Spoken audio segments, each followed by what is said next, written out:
C'est Smart Ideas, notre rubrique Startup et Innovation avec Jordan de Villaret. Bonjour. Bonjour. Bienvenue. Vous êtes la fondatrice de Susti. Vous l'avez créé en novembre 2024. C'est quoi, Susti ? Susti. Susti, c'est une solution qu'on essaie de proposer aux éditeurs de la décoration pour revaloriser, recycler et redonner une deuxième vie à leur matière. Il y a tous les ans à peu près 20% de leurs collections qui sont renouvelées. Donc des stocks très importants parce que des productions qui sont souvent qui anticipent un certain nombre de besoins mais qui sont pas forcément calés sur la réalité. Et donc on essaye de leur donner une deuxième vie. Alors on parle de quoi ? De tissus haut de gamme, c'est ça ? On parle d'éditeurs, oui, de grandes marques de la décoration, qui ont depuis toujours travaillé, je dirais, de façon en partenariat avec les architectes et les grands éditeurs de meubles, mais aujourd'hui on a des nouvelles contraintes environnementales et voilà, on a un planning jusqu'à 2030 à tenir.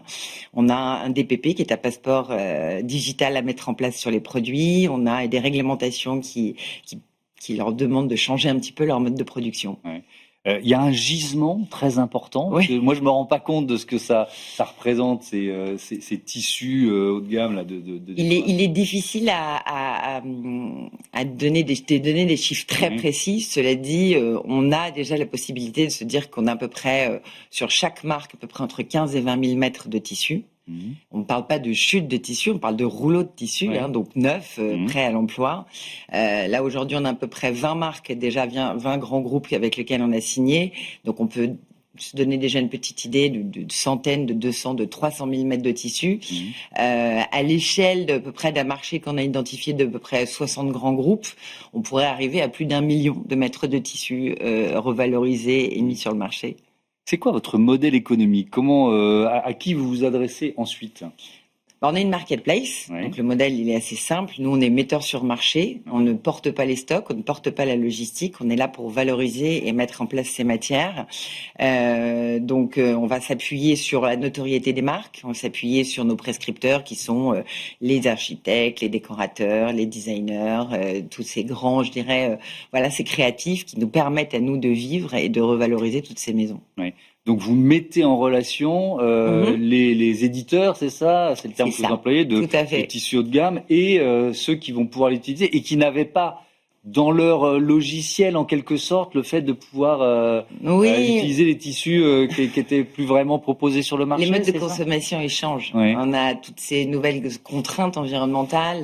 Les architectes, notamment dans le tertiaire, tous les cabinets d'archi qui travaillent avec ces grandes foncières ont des nouveaux besoins et surtout de justifier d'un impact environnemental qui est un peu inférieur à celui qu'ils avaient avant.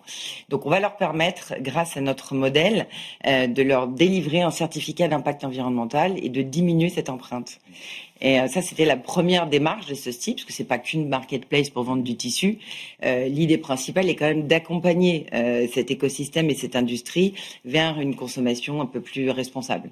Donc on va pas changer les modèles, mais on va essayer de les aider à changer un peu leur façon de concevoir, en leur permettant dans chaque projet d'avoir une partie de collection, de l'année en cours, et une partie de ces collections qui sont antérieures, mais qui pas pour autant ne sont pas dévalorisées par la qualité ni par les produits. Il suffit juste de les assembler et de refaire quelque chose d'aussi bien. Ce qui me surprend, on est un peu dans la même logique que la mode. Tout à fait. C'est vraiment ça, quoi. J'ai le droit de parler de mon modèle et celui sur lequel je me suis appuyée. Oui, allez-y. En 2020, un grand groupe, pour ne pas citer LVMH, avait monté un modèle similaire, Nona Source, justement pour revendre les matières de la haute couture, donc les surplus de matières de la haute couture du groupe. Aujourd'hui, c'est un modèle qui a fait ses preuves, qui fonctionne très bien, qui a des résultats très positifs. Et Nona Source m'a inspirée, et venant moi-même d'un univers de la décoration, j'ai fait une étude de marché sur mon univers. Alors, j'étais en agence de communication à l'époque, mais voilà, je me suis interrogée sur toutes ces pratiques. J'ai été voir les maisons une par une et je me suis dit, OK, on a un vrai marché. On ne parle pas d'un épiphénomène, on parle de contraintes, de marché, de quantité et de personnes qui ont besoin aussi de changer et leur mode de production et leur mode de consommation. Donc, on répondait complètement à des attentes. Merci beaucoup, Jordan de Villaret, d'être venu nous présenter Susti et bon vent à votre entreprise. Voilà. Avec une ambition quand même, devenir la marketplace circulaire de la décoration. Et ben voilà, c'est placé. Merci beaucoup. Je vous dis à demain pour un nouveau numéro de Smart Impact. Merci de votre fidélité à la chaîne des audacieuses et des audacieux. Salut.